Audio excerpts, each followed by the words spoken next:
యోహాను సువార్త ముగించుకుందాం. 12వ అధ్యాయం, యోహాను సువార్త 12వ అధ్యాయం మొదటి వచనాలు చూడండి.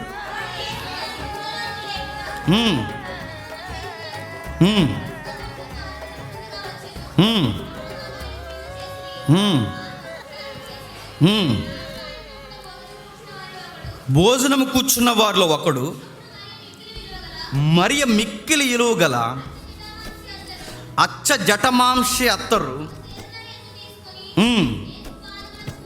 యేసు పాదములకు పూసి తన తల వెంట్రుకలతో ఆయన పాదములు తుడిచెను. ఇల్లు అత్తరు వాసనతో నిండెను. ఆయన శిష్యులలో ఒకడు, అనగా ఆయనను అప్పగించనయున్న ఇస్కరియోతు యోధ, ఈ అత్తరెందుకు 300 దేనారాలకు అమ్మే బేదలకు ఇవ్వలేదు, ఆయన ఈ ముద్దులు పెట్టి వ్యవహారం కోసం ఎంత డబ్బులు ఖర్చు పెడతావా అన్నాడట. చూసా, యథార్థంగా భక్తి చేసిన వాళ్ళకి ఏమో పేర్లు పెట్టి తిరిగాడట. సేమ్ వాళ్ళకిలాగే భక్తి చేస్తూనేమో నేను యథార్థంగానే ఉన్నానని చెప్పుకుంటూ తిరిగాడట. ఈ క్యారెక్టర్లు దొరికితే గుర్తుపెట్టుకోండి. వీడికి యోధా లక్షణాలు ఉన్నాయా అని మనకు అర్థమవుతుంది. సభ్యత్వం తొలగెత్తున్నాడు, దుర్మార్గుడు అనకూడదు మనం. అప్పుడు ఏం చేయాలి? ఆడు ఏదైతే పేర్లు పెడుతున్నాడో ఆ పని ఆడికి అప్ప చెప్పాలి. దొంగ చేతికే చెప్పండి, నువ్వు లోపాలు చూపిస్తున్నావు కదా, ఈ పని నువ్వే చేయి తమ్ముడు, నువ్వే చేయి అన్నయ్య, నువ్వే చేయి పెద్ద అయినా, ఆడికి అప్పు చెప్పాలి. ఎందుకంటే సేమ్ ముద్దులు ఆడాడతాడు. ఇలా చేయాలి పని అంటే తెలుసా అంటాడు. నేను అడుగుతున్నాను, ఇదేం సేడ్స్రా నాయన అంటే ఇలాంటి వాళ్ళు మనం కనిపెట్టగలమండి? మనం అంత ఇంటెలిజెంట్లమా? మనకు తెలుసా? మనం ఏమైనా పట్టుకోగలమా? కానీ ప్రభు ఇంత ఇలా ఉన్నా ఎలా అప్పగించావు ప్రభు అంటే, ప్రభు అన్నాడు, అవకాశం ఇచ్చాను అడిగి, అంతే. ప్రేమను బట్టి అవకాశం ఇచ్చాను. ఎదురుగా వందనాలు చెప్తాం. వందనాలు బ్రదర్, జేమ్స్ బ్రదర్, ఫ్లామ్స్ అంటే శుభాకాంక్షలు అని చెప్తాం. మట్ల ఆదివారం శుభాకాంక్షలు. పక్క వెళ్ళిపోంటారు, మట్లిచ్చి కొట్టలేని అదో నేను పని. అలా ఎలా ఆ సేట్స్ ఎలా చూపించగలరా అంటే చూపిస్తారు. ఆ క్యారెక్టర్ ఉంటే చూపిస్తారు అంతే. వీడు అంటున్నాడట, బడ్జెట్ మాట్లాడుతూ అన్నాడట, ప్రభు కొరకు మనం డబ్బులు విలువగా వాడాలి, ధనాన్ని విలువగా మనం వాడాలి. నేను అడుగుతున్నాను, పేదలకి ఏదైనా చేద్దాం కదా అంటున్నాడు. ఈరోజు యేసు ప్రభు పేరు చెప్పుకొని పేదలకి అనాథ శరణాలయాలు కడుగుతున్నామని ఎంత డబ్బు దోసేసిన వాళ్ళు ఉన్నారు చెప్పండి. లేరండి?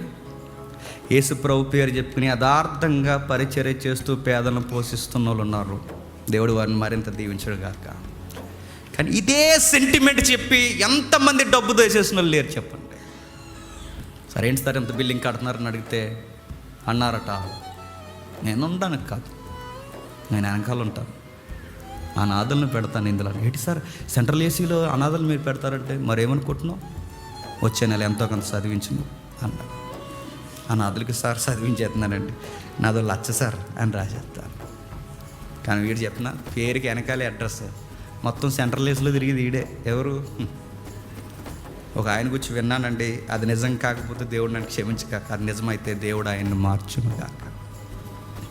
దేవుడు ఇచ్చిన డబ్బులతో బాగా ఎకరాలు కట్టి, మనకు స్థలాలు లేక మనం ఏడుస్తున్నామండి. ఎప్పుడు పంపించేస్తారు మనకు తెలియక, మన భయం గుప్పుడులు అలా ఉంది మనకి. దేవుని దయ వల్ల దేవుడు మార్గాలు తెరుస్తున్నాడు, ఒకరోజు చెప్తానండి. కానీ దేవుడిచ్చిన ధనాన్ని కానుకలను పోగేసుకుని కేవలం అమ్మగారు వాకింగ్ చేసుకోవడానికి కొన్ని ఎకరాలు సెపరేట్గా కేటాయించారంటే అమ్మగారికి. ఇంకెవరని అడగండి నన్ను, రైట్ అటువైపుకి వెళ్ళకండి, అమ్మగారు వాకింగ్లో ఉన్నారంటారంట. దేవుడిచ్చిన కానుకలని వాకింగ్లకి గ్రౌండ్లకి ఖర్చు పెడుతున్నారంట. చూడండి, నేను అడుగుతున్నాను, ఇదంతా ఎలా వస్తారంటే ఏం మాట్లాడతారు అక్కడ నిలబడి పులిపేట మీద అంటే యోధాలాగే మనం పేదలకు మినిస్ట్రీ చేయాలి. మనం కానీ వెంటనే ఇలాగలా తుడిచేసుకుని మనం ఈ డబ్బులు ఇచ్చేస్తున్నాం సార్, వచ్చే నెలలో ఇంకేమైనా ఉంటే అవి కూడా ఇచ్చేస్తాం సార్ అంటారు. వెంటనే ఈ పేదలకి వెనకాల గ్రౌండ్ పెట్టుకుని ఇలా వాకింగ్ చేస్తుంటారంట. అలా ఇటేపుకి రాకండి, వాకింగ్ చేస్తున్నాక అటేపుకి వెళ్ళిపోండి అంటారు. మనం ఏమంటే దైవజనంలో ఆరోగ్యంగా ఉండాలి, కొంచెం ఒక 2 రౌండ్లు ఎక్కువేయండి అంటాం. మీరు బాగుంటే మేము బాగుంటాం అంట. అంత మనకు నెంబర్ 1 గొర్రెలు ఇంకెవరు ఉండరు. ఇంకా చెప్తున్నాడు చూడండి, ఇస్కరియోతు యూద, మరియా. ఇక్కడ 2 క్యారెక్టర్లు చూడండి. ఇస్కరియోతు యూద డబ్బు కొరకు ప్రభు నమ్మేశారట. మరియా డబ్బంతా ఇచ్చేసి ఒక అత్తరుపుడు తెచ్చి, డబ్బు కన్నా విలువైనోడివి నువ్వే అందంట. ఆ మాట మీకు అర్థమవుతుందా?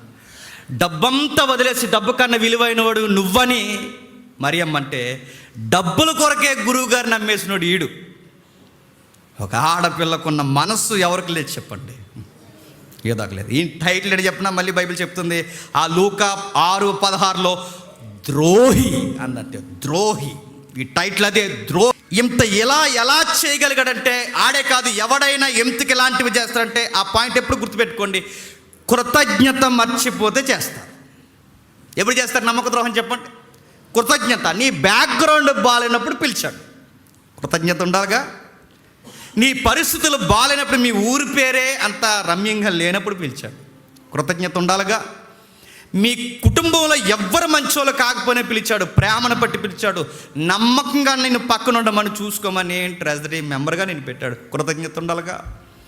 ఇంత కృతజ్ఞత లేనప్పుడు, కృతజ్ఞత లేనివాడే మేలు చేసిన వారికి చెప్పండి కీడు చేస్తారు. కృతజ్ఞత మర్చిపోయినప్పుడే కీడు చేస్తాడు. ఇస్కరియోతు యూద ఏం మర్చిపోయాడంటే కృతజ్ఞత మర్చిపోయాడు. దేవుడు పిలుపుని మర్చిపోయాడు, ఆయన నిలబెట్టిన విధానం మర్చిపోయాడు, 3.5 సంవత్సరాల బోధ మర్చిపోయాడు, ప్రసంగం మర్చిపోయాడు, అన్నీ మర్చిపోయాడు. కృతజ్ఞత మర్చిపోతే చిన్ని విషయాలకు కూడా మనం ఆయన్ని చెప్పండి అమ్మేస్తాం అంతే. ఏంటి సార్ అంత తెలివైన మెసేజ్ చెప్తుంటే మీరు అలా వెళ్ళిపోయారు ఏంటంటే, అది సార్ కొంచెం ఈరోజు చిన్న పార్టీ ఉంది సార్, అందుకే ఫ్రెండ్ రమ్మని. పార్టీ కోసం ప్రభువుని చెప్పండి అమ్మేస్తారు.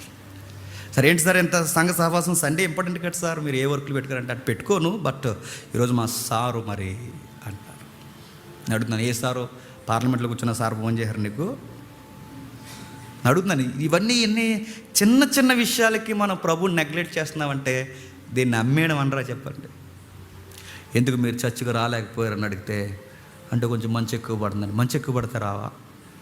మంచు పడితే రావా? మరి ఎందుకు చర్చికి రాలేకపోయారంటే, అంటే కొంచెం ఎండ ఎక్కువ కాసింది, భూమిలోంచి ఏడు ఎక్కువ వచ్చేస్తుంది, అందుకే రాలేకపోయాం. ఇంక నువ్వేమొచ్చినారో అని అడుగుతున్నాను. నీకు విలువ తెలిస్తే ఎగేసుకుని వస్తావు, విలువ తెలియకపోతే నేను మళ్ళీ చెప్తున్నాను, చిన్న విషయాలకి ఆయన్ని అమ్మేస్తావు. బైబిల్ ప్రారంభం నుంచి అంతం వరకు ఇతను కూర్చి మాట్లాడుతూ ఒక మాట ఉంది. ఆ యోహాను సువార్తను ముగించేస్తున్నాను. దొంగిలించుచు అని ఉంది. ఏంటట? ఇది ఒకసారి చేసిన వ్యవహారం కాదట. నెక్స్ట్ దొంగిలించు అంటే ఫస్ట్ దొంగతనం చేస్తుంటాడు, యేసుప్రభు వైపు చూస్తుంటాడు, సరిగ్గా మాట్లాడకుండా ఏదో లెక్క చెప్పుకుంటాడు. లెక్క చెప్తాడుగా ఏదో ఒక లెక్క. దాన్ని ఆ రోజు మనం అలా ఎరుసలేం టౌన్కి వెళ్ళినప్పుడు దానికి ఎంత ఖర్చు అయింది సార్, ఆ రోజు మరి పబ్లిక్ భోజనాలకు ఎంత ఖర్చు అయింది, ఏదో లెక్క చెప్తాడు కదండి. ఏదో ఒక లెక్క చెప్పాడు. ఆ లెక్క చెప్పాడు. ఫస్ట్ లెక్కని ఎవరు అడగలేదు, ఎందుకంటే మిగిలిన వాళ్ళు కూడా అంత వ్యామోహం ఉన్న వాళ్ళైతే అడుగుదురు, వాళ్ళు అడగలేదు. ప్రభువుకు తెలుసు అడగలేదు. చూశాడు, మొదటి లెక్కకి అడగలేదు, లెక్క అలాగే కొనసాగించాడు. దొంగలించుచు అంటే మోసాన్ని అలవాటు చేసుకున్నాడు. అలవాటు చివరికి ఏం చేసింది చెప్పండి? నాశనం చేసింది.